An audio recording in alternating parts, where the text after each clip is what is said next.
Hadis yang ketiga, hadis ke-46 dalam bab salat. Wa an Sa'd bin Abi Waqqas, dari sahabat Sa'ad bin Abi Waqqas radhiyallahu anhu, semoga Allah meridai anhu pada anna Rasulullah sallallahu alaihi wasallam, bahwasanya Rasulullah sallallahu alaihi wasallam kana yata'awwadu bihinna, memohon perlindungan. Nah, ini Rasulullah saja masih selalu memohon perlindungan, padahal beliau abdan muhtaram wa ta'allahu jannah, hamba yang terpilih atau yang dipilih oleh Allah, yang sudah dijanjikan oleh Allah masuk surga. Beliau masih saja yang ta'awwadu bihinna, memohon perlindungan kepada Allah. Dubur kulli sholatin, pada akhir setiap sholat. Apa bentuk permintaan permohonan Rasulullah di akhir atau setelah sholat? Dengan membaca Allahumma inni a'udzubika minal bukhli. Ya Allah, sesungguhnya aku berlindung kepadamu minal bukhli, dari sifat pelit.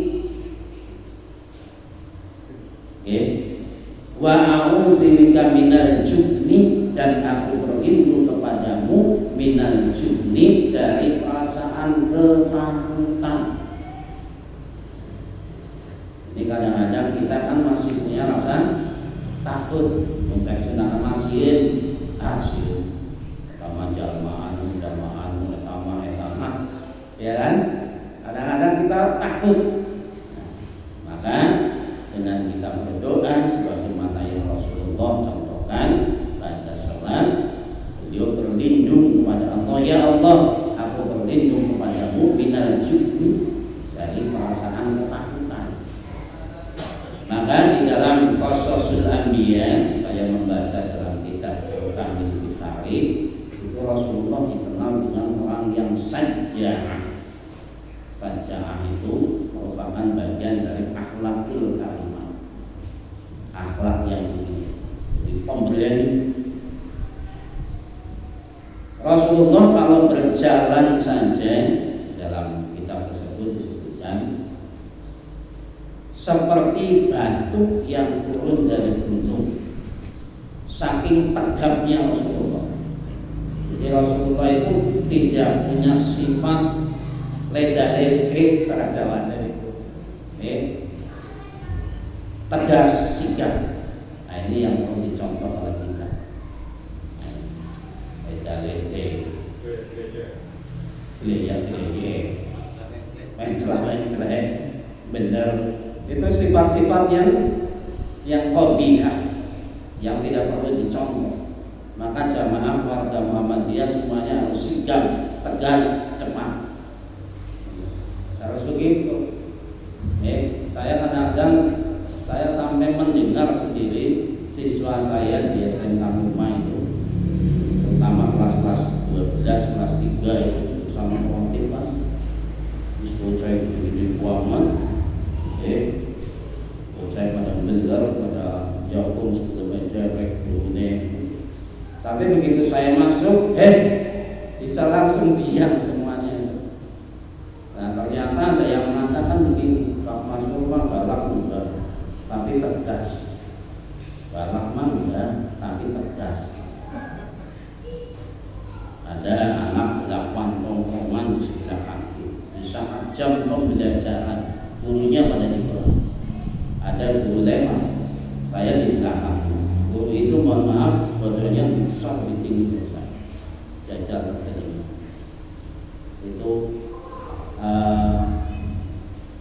nyampang ke siswa atau mungkin ngasih tahu dan lain sebagainya. Cuma lewat saja. Padahal di jam pembelajaran. Begitu saya lewat, jam pelajaran masuk, hormati gurunya pulang. Langsung sampai baik.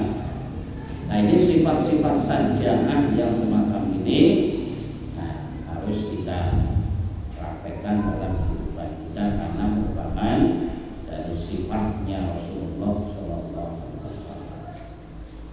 Wa a'udzu bika an arudda ila ardadil umur. Permohonan Rasulullah yang selanjutnya, aku berlindung kepadamu ya Allah dari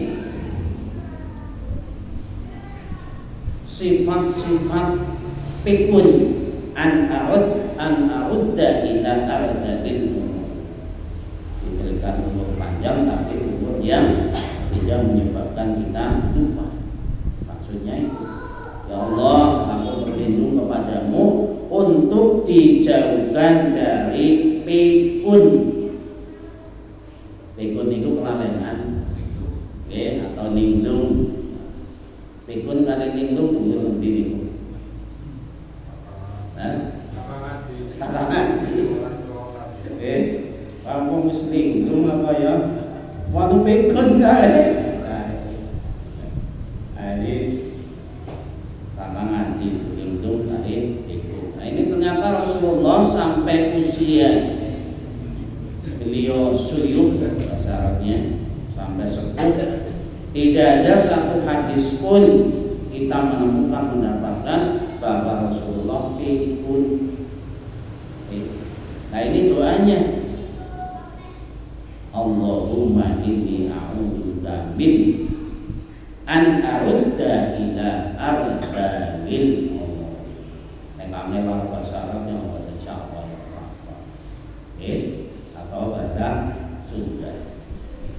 Bahasa Allah simpuling nyuntun Pak Gusti supados abdi dina umur panjang pikun. Karena kalau pikun ya merepotkan nanti berdoa. Kemudian doa selanjutnya, wa a'udzubika min fitnatid dunya.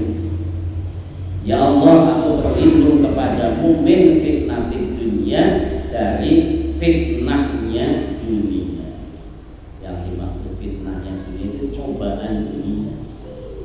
Kadang-kadang gara-gara dunia orang pada gendut, pada lek-lekan, pada gendutan, pada saling permusuhan dan lain sebagainya. Dunia sudah ada yang mengaturnya, rezeki sudah ada yang mengaturnya, Allah Subhanahu wa Ta'ala. Kita menjalani saja, berusaha tetap berusaha, hasilnya kita terima apa adanya, ikuti sunnahullah atau hukum Allah yang sudah ada di sekitar kita, karena Allah Maha Tahu. Yang penting usaha ada, akhirnya kita serahkan kepada Allah Subhanahu wa Ta'ala. Sebab belum tentu kita melihat wajahnya hebat teman, wajahnya ngamu-ngamu, belum tentu dia yang kita anggap kita nilai lebih hebat, lebih tinggi, lebih kaya dan lain sebagainya dari kita, hatinya mendapatkan sakinatan fi qulubi, hatinya tenang. Bisa jadi hatinya tidak pernah mendapatkan ketenangan, bahkan kehidupan rumah tangganya pun mengalami hal-hal yang tidak baik. Wa a'udzu bika min adzabil qabri, ya Allah, aku berlindung dari siksaan. Nah ini doa Rasulullah Sallallahu Alaihi Wasallam ketika selesai dari sholat. Barangkali Bapak Ibu telah sudah pernah atau sering mendengarkan tentang doa ini. Oh ya, ternyata itu ada hadisnya. Rawahul Bukhari, hadis ini diriwayatkan oleh Imam Bukhari. Selanjutnya hadis yang keempat, wa an Sauban radhiyallahu an, hadis dari sahabat Sauban radhiyallahu an, semoga Allah meridai anhu padanya. Qala dia berkata, karena Rasulullah sallallahu alaihi wasallam, bahwasanya Rasulullah sallallahu alaihi wasallam idza insarafa min sholatihi, apabila selesai min sholatihi dari sholatnya, istaghfarallaha talatan, beliau membaca istighfar 3 kali. Astagfirullah, astagfirullah, astagfirullah. Bakal kemudian beliau mengucapkan doa, Allahumma antas salam wa minkas salam, tabarakta ya dzal jalali wal ikram. Dalam hadis lain itu ada Allahumma antas salam wa minkas salam wa ilaika ya'udus salam fa hayyina rabbana bis salam wa takhilnal jannata darus salam. Ini dalam hadis yang lain riwayat.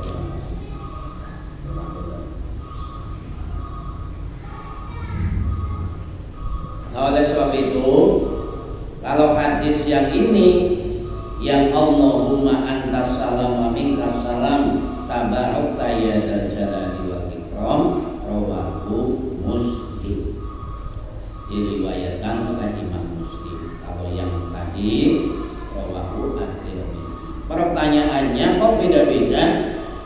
Ada yang pendek, ada yang panjang. Saya pernah belajar ulumul hadis karena kebetulan saya jurusannya tafsir hadis.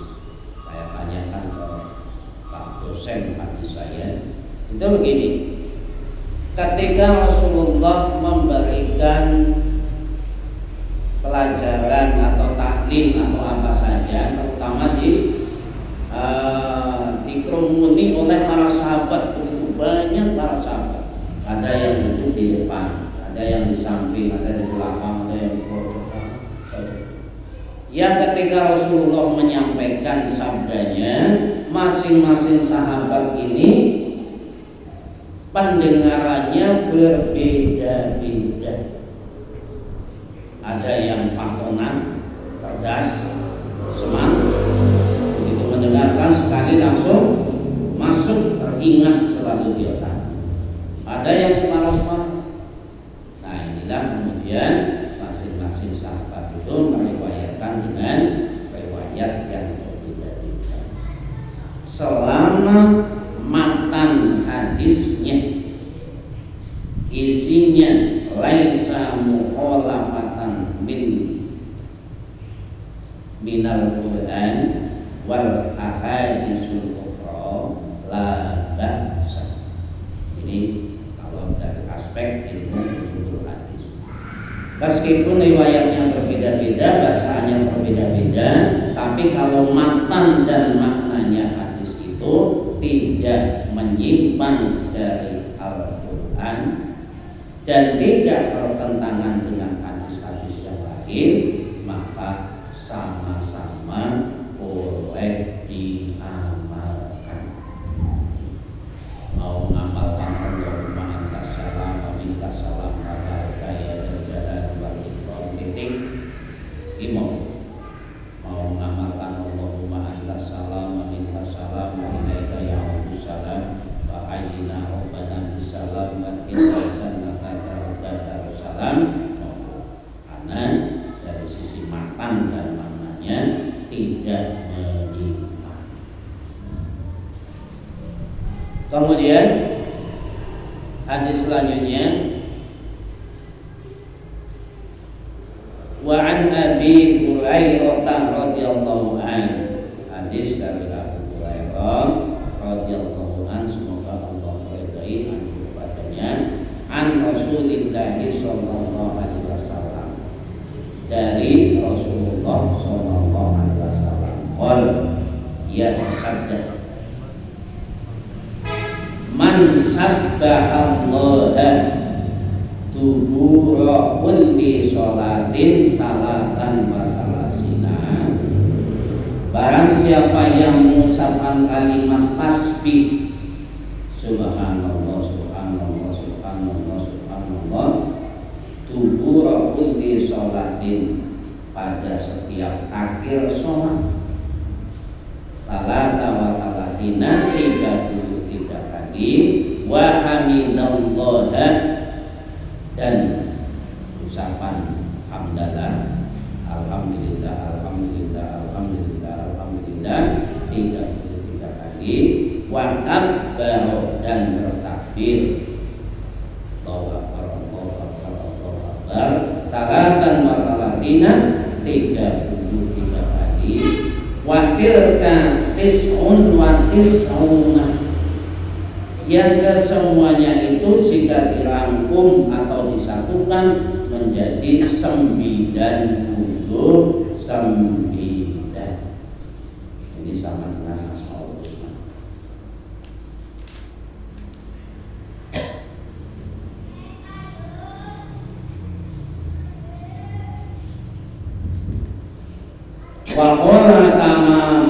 Waqala tamama mi'atin, kemudian Rasulullah menyempurnakan menjadi 100. Apa? Dengan menambahkan doa atau kalimat la ilaha illallah wahdahu la syarika lah, lahul mulku wa lahul hamdu wa huwa ala kulli syai'in qadir. Ghufirat lahu khotoyahu walau kanat misla zabadil bahr. Kata Rasulullah, yang membaca doa ini pada setiap selesai dari sholat diampuni baginya khotoyahu, dosa-dosanya, walau kanat misla zabadil bahr, meskipun dosa-dosanya itu seperti buih di lautan. Ini luar biasa, kalimat ringan tetapi memiliki faedah yang sangat luar biasa. Oleh sebab itu monggo habis sholat jangan langsung salam lepak atau salam yang alhamdulillah, tapi usahakan untuk membaca kalimat-kalimat zikir kepada Allah. Rawahu Muslim, hadis ini diriwayatkan oleh Imam Muslim. Wa fi riwayatin ukhra, dan pada riwayat yang lain, anna takbira arba'un wa salasuna. Dalam riwayat yang lain takbirnya 34. Nah ini Bapak Ibu yang dirahmati Allah, ternyata kebiasaan kita baik di keluarga persyaratan Muhammadiyah maupun yang lain, ketika kita selesai sholat kita membaca zikir-zikir pada sholat. Bahkan saya pernah mengikuti rapor koordinator wilayah Pondok Pesantren Muhammadiyah di Darul Arqam Kendal, Pondok Muhammadiyah. Saya nginap 2 hari di sana. Ternyata imam-imam sholat itu begitu selesai sholat, beliau menuntun bacaan zikir pada sholat seperti ini dengan dikeraskan, dan seluruh jamaah santri-santrinya yang ratusan itu mengikuti. Bukan nggak ada, Muhammadiyah kan nggak boleh. Ternyata saya membaca itu, maqala Ibnu Abbas sahabat Rasulullah SAW, al-dzikru ba'da sholat zadron la ba'sa bitarbiyatil aulad. Statement beliau Nabi, zikir pada sholat jadron dengan dikeraskan la ba'sa, boleh, tidak jadi masalah. Litarbiyatil aulad, dalam rangka memberikan pendidikan kepada anak-anak kita. Ternyata di pondoknya Ustadz yang terkenal, Ustadz Adi Hidayat, saya pun pernah ke sana dengan Ustadz Surdi dari Cimahi, sama Ustadz. Jadi dalam rangka memberikan pendidikan kepada anak-anak itu dituntut dikeraskan oleh imam. Nah, inilah maksud saya, jangan kemudian kita Muhammadiyah kemudian mencela pada yang lain yang pikirnya dikeraskan. Satu hadis Nabi, satu hadis lagi Bapak Ibu yang dirahmati Allah. Ini saya membawa kitab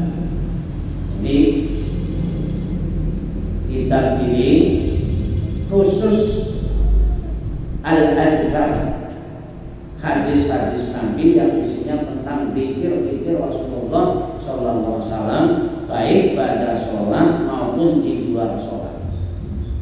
Kitab yang disusun oleh Al-Imam Al-Habib As-Syekhul Islam Muhyiddin Abu Zakaria Yahya bin Syarif An-Nawawi Ad-Damsyik, atau yang dikenal dengan Syekh An-Nawawi Ad-Damsyik. Bukan Nawawi Banten, bukan, tapi Nawawi dari Sam, Suriah. Kitab ini dikarang disusun tahun 631 Hijriah. Sekarang sudah